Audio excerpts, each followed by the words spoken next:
رسول اللہ صلی اللہ علیہ وسلم پر ایک تیسرا فرمان بھی نازل ہوا۔ اللہ تعالیٰ کا فرمان ہے وَمَنْ أَظْلَمُ مِمَّنْ مَنَعَ مَسَاجِدَ اللَّهِ أَنْ يُذْكَرَ فِيهَا اسْمُهُ وَسَعَى فِي خَرَابِهَا۔ اس سے بڑا ظالم کون ہو سکتا ہے کہ جو مسجدوں میں اللہ کا نام لینے سے روکتا ہے اور مسجدوں کو برباد کرنے کی خواہش رکھتا ہے۔ وَسَعَى فِي خَرَابِهَا، تو جو شخص بھی اللہ ذوالجلال کا نام، اس کے پیارے محبوب کا نام عام کرنے سے روکتا ہے، اس سے بڑا ظالم کون ہے؟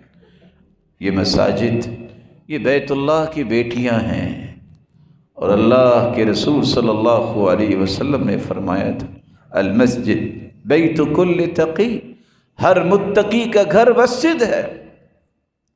ان کے ساتھ دشمنی کرنے والا اور اللہ اور اس کے رسول کے فرامین کا پرچار کرنے سے روکنا، اللہ ذوالجلال کے تذکرے جو عام کرنے چاہیے ان میں رکاوٹ پیدا کرنا، یہ ظالم لوگوں کا کام۔